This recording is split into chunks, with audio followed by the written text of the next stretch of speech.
Si Jean Tatlock ay ang paulit-ulit na kasintahan at kerida ni Robert Oppenheimer, ang siyentipikong tinaguriang ama ng bombang atomika. Kung napanood mo ang bagong pelikula ni Christopher Nolan, alam mong biglang natapos ang kanyang paglabas. Pero ano nga ba ang nangyari sa buhay niya? Nagpakamatay ba siya? O may mas madidilim pang puwersa? Halika, tuklasin natin ang kanyang kwento. Ipinanganak si Jean Frances Tatlock noong Pebrero 21, 1914 ilang buwan bago magsimula ang unang digmaang pandaigdig sa Europa. Ipinanganak siya sa Ann Arbor sa estado ng Michigan kina John Strong Perry Tatlock at Marjorie Tatlock na dating Fenton. Si John Tatlock ay kilalang akademiko noong panahong yon na sumulat tungkol kay Geoffrey Chaucer at iba pang mahahalagang personalidad sa medieval na panitikang Ingles gaya ni John Donne. Nakapagsulat siya ng mahigit 5 ng aklat kaya tiniyak niyang ang pamilya Tatlock ay edukado at mahilig magbasa. Dahil sa trabaho ni John, lumaki si Jean na madalas lumilipat ng tirahan. Lumaki siya sa Stanford University bago lumipat ang pamilya niya sa Harvard, Massachusetts noong kalagitnaan ng 1920. Pagkatapos, bumalik sa California kasabay ng pagbagsak ng Wall Street at dakilang depresyon noong 1929. Nangyari ang lahat ng ito habang si John Tatlock ay lumilipat mula sa isang posisyong akademiko patungo sa isa pa.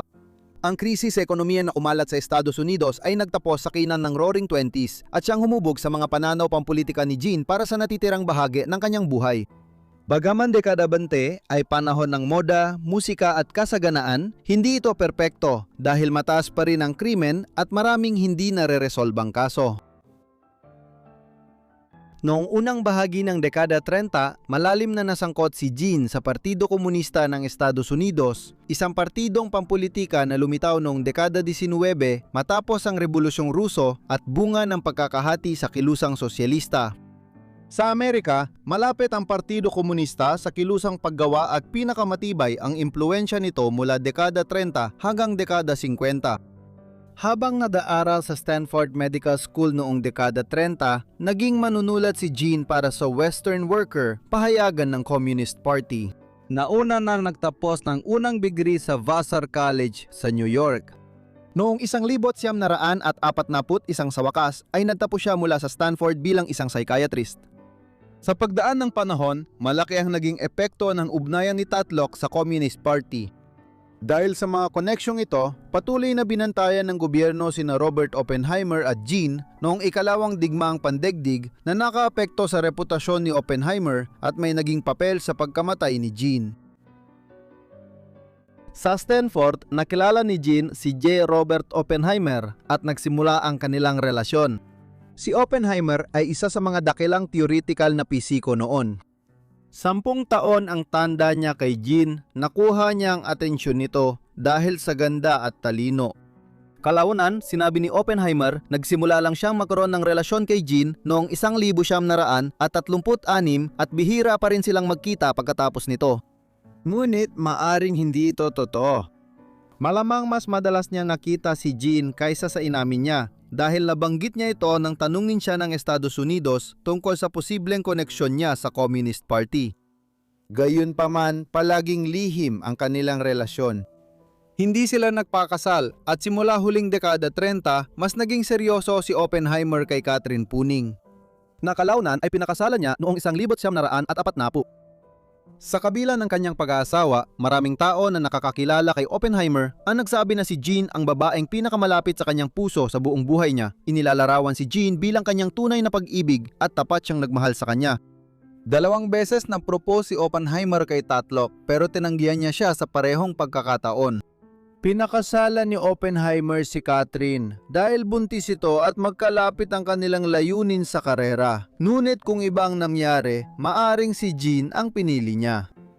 Ayon sa sinabi ng mga biograpo nila ni Oppenheimer na sina Kai Bird at Martin Sherwin, si Jean ay isang malayang babae na may masigasig at makatang isipan.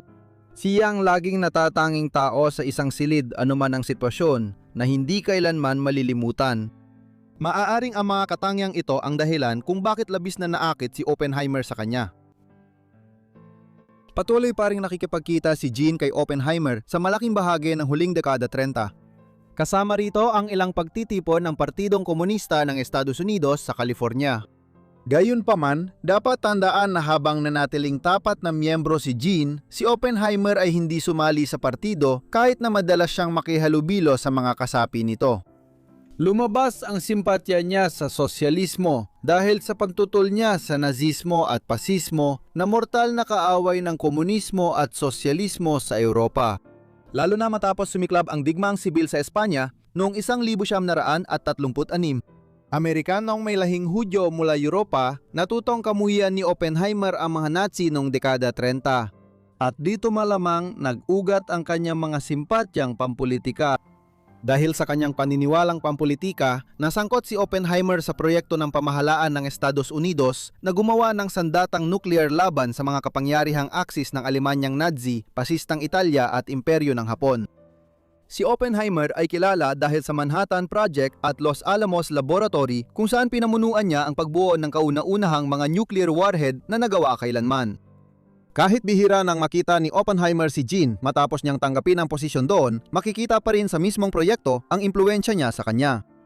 Ang unang pagsabog ng sandatang nuklear, ang Trinity Test sa disyerto ng New Mexico noong tag-init ng 1945 ay hango sa tula ng makatang Ingles na si John Dunn noong ika-17 siglo.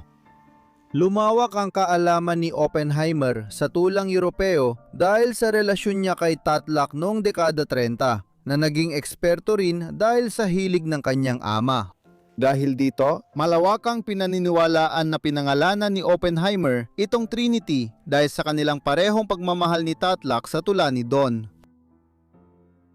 Sa kabila ng mahalagang papel niya sa Manhattan Project at pamamahala ng Los Alamos Laboratory, si Oppenheimer ay minanmanan noong ikalawang bigmaang pandaigdig ng Central Intelligence Agency at iba pang ahensya ng gobyerno sa Estados Unidos. Dahil sa patuloy niyang relasyon kay Tatlak at sa matagal ng kaugnayan nito sa Partidong Komunista ng Estados Unidos. Halimbawa, alam natin na kapag binibisita niya si Tatlak sa San Francisco noon, madalas silang sinusundan at minomonitor ng mga ahensya ng gobyerno. May mga pangamba na maaring espiya si Gene o magpasa ng impormasyon sa mga Soviets, kaya't nagpatupad ang FBI ng mga hakbang na ito bilang pag-iingat upang hindi ito mangyari. Si Tatlak ay medyo hindi matatag ang emosyon. Nahihirapan siya sa maraming bagay, lalo na sa kanyang sexualidad dahil hindi siya sigurado sa malaking bahagi ng kanyang pagiging adulto kung siya ba ay bakla o maaaring bisexual. Ang komplikadong sexualidad niya, pagsubaybay ng gobyerno sa mga komunista noong dekada 30 at masalimuot na relasyon kay Oppenheimer ang nagdulot ng matinding pag-aalala sa kanya noong digmaan. Dagdag pa rito, karaniwan ang iniisip na siya ay dumaranas ng klinikal na depresyon kahit na ang mga pamantayan sa pagsusuri ng ganitong mga bagay noong kalagitnaan ng ika-20 siglo ay hindi kasing bisa ng mga pamantayan na yon. Noong taginit ng 1943 mukhang huling nagkita sina Tatlak at Oppenheimer nang bumisita siya sa California. Sinabi niya kay Oppenheimer na nais niyang maging mas seryoso ang kanilang relasyon. Kahit nakasal na si Oppenheimer kay Kitty, isang pagsasama na labis na may problema dahil lumulubog si Kitty sa alkoholismo at pag-abuso sa gamot noong kalagitnaan ng dekada 40. Tinanggihan ni Oppenheimer ang pakiusap ni Tatlak at hindi na sila nagkita muli. Una siyang nalugmok sa depresyon at pagsapit ng taglamig ng 1943 ay nagpapagamot na siya sa Mount Zion Hospital sa San Francisco. Binisita siya ng kanyang amang si John sa apartment isang hapon dahil hindi siya makontak noong nakaraang araw. Pagdating niya, ilang beses siyang nag-doorbell pero walang sumagot. Dahil sa pag-aalala, pumasok si John sa apartment sa bintana at nagulat siya sa kanyang nakita. Iniulat ni John na natagpuan niya ang kanyang anak na babae na wala ng buhay sa banyo, nakalubog ang ulo sa bathtub. May iniwan ding sulat ng pagpapakamatay. Nakasulat sa sulat, "Sawang-sawa na ako sa lahat. Sa mga nagmahal sa akin at tumulong sa akin, buong pagmamahal at lakas ng loob. Gusto kong mabuhay at magbigay, pero parang napaparalisa ako nang hindi ko maintindihan. Sinubukan kong intindihin, pero hindi ko talaga nagawa. Pakiramdam ko, magiging pabigat lang ako habang buhay. Kahit papaano, maaalis ko ang pasanin ng isang paralisadong kaluluwa mula sa isang mundong patuloy na lumalaban." Inilipat ni John Tatlak ang katawan niya sa sofa at pagkatapos ay naghalungkat sa kanyang mga sulat, sinusunog ang mga liham at litrato sa fireplace. Nagtagal siya ng mga 4 na oras sa apartment bago tumawag sa punerarya, na siya namang tumawag sa pulis. Karamihan sa mga historiador ay sang-ayon na napakamatay si Tatlak noong 5 ng Enero, 1944 sa pamamagitan ng paglunod sa sarili sa bathtub. Dahil sa ugnayan niya kay Oppenheimer, Partido Komunista, kakaibang pagkamatay at pagbabantay ng FBI, paulit-ulit na may alegasyon na maaring may kagagawan ang iba sa kanyang pagkamatay. Sa kasagsagan ng ikalawang digmaang pandigdig, labis na binigyang halaga ng US ang mga lihim ng pambansang seguridad at ang mga tagas ay itinuturing na banta tulad ng espiya ng Hapon o Aleman. Kung may matataas na opisyal ng intelihensya na nakitang seryosong banta si Tatlak, maaaring iniutos nila ang kanyang pagpatay at pinalabas na pagpapakamatay. Batay sa ulat ng coroner, bago mamatay si Tatlak, kumain siya ng buong pagkain. Ayon kina Bird at Sherwin bilang doktor, alam niya na ang hindi natutunaw na pagkain ay nagpapabagal sa epekto ng droga sa katawan kung layunin niyang magdroga at magpakalunod. Walang ebidensya sa autopsy na umabot sa atay o ibang vital organ niya ang barbiturate. Walang indikasyon sa ulat kung uminom siya ng sapat na barbiturate para magdulot ng kamatayan. Sa kabaliktaran, gaya ng naunang nabanggit, tinukoy ng autopsy na ang sanhi ng kamatayan ay asphyxiation dahil sa pagkalunod. Ayon sa mga may akda, sapat na kahina-hinala ang mga kakaibang pangyayaring ito, ngunit mas nakakabahala ang pahayag sa ulat ng autopsy na nakakita ang coroner ng bahagyang bakas ng chloral hydrate sa katawan niya. Kapag inihalo sa alak, ang chloral hydrate ang aktibong sangkap ng tinatawag noon na Mikifin o knockout drops. Iminungkahi ng ilang investigador na posibleng pinainom si Jean ng Mikifin at pagkatapos ay nilunod siya sa bathtub. Ayon sa librong American Prometheus, napansin ng isang doktor na kung ikaw ay tuso at nais mong pumatay ng tao, ang chloral hydrate ang tamang paraan para gawin ito. Sa huli, wala talagang paraan para makasiguro na siya ay pinatay dahil kulang talaga ang ebidensya. Kalaunan, ipinakrimit ang kanyang mga labi. 29 na taong gulang lang siya nang pumanaw. Ang buhay at mga ginawa ni Tatlak ay patuloy na naging sentro ng kontrobersiya sa loob ng pampulitikang buhay ng Amerika sa mga sumunod na taon dahil sa kanyang kaugnayan kay Oppenheimer. Bagamat panandalian ang kanilang relasyon at hindi siya sumali sa Partido Komunista, napagbintangan siya noong huling bahagi ng 1900 at 40 at unang bahagi ng 1900 at 50 na may simpatiya sa kilusang komunista. Dahil din ito sa asawang si Kitty na sumali sa kilusan noong 1930. Nang matagumpay na subukan ng Unyong Sobyet ang sandatang nuklear ilang taon matapos itong unang magawa ng Estados Unidos, lumitaw ang hinala ng presensya ng ahente o espiya ng Sobyet sa Los Alamos Laboratory sa New Mexico noong digmaan. Dahil dito, ang relasyon ni Oppenheimer kay Tatlak mula 1936 hanggang 1943 ay nagdulot ng mga hinala tungkol sa kanyang sariling katapatan at sa posibleng papel niya sa pagpasa ng impormasyon sa mga Sobyet. Ngunit wala talagang kahit anong ebidensya na may basehan ang mga paratang na iyon at sa katotohanan, si Oppenheimer ay naging target lamang dahil sa paranoia ng komunistang Red Scare sa US noong dekada 1950. Wala rin kahit anong patunay na nagpapakita na si Tatlak ay nasangkot sa anumang paraan sa pakikipagsabwatan sa pamahalaan ng Russia.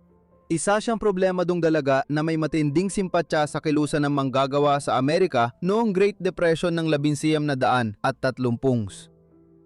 Ilang beses nang ginampanan ang karakter ni Jean Tatlak sa pelikula at telebisyon.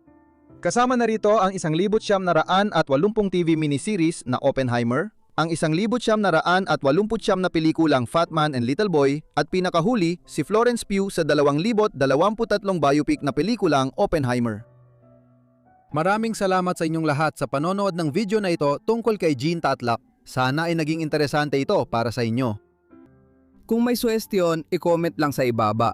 Sana nakasubscribe na kayo at naka-on ang notifications para updated kayo sa lahat ng uploads ko. Sige, dito muna ako. Kita-kits ulit sa susunod na Forgotten Lives. Salamat!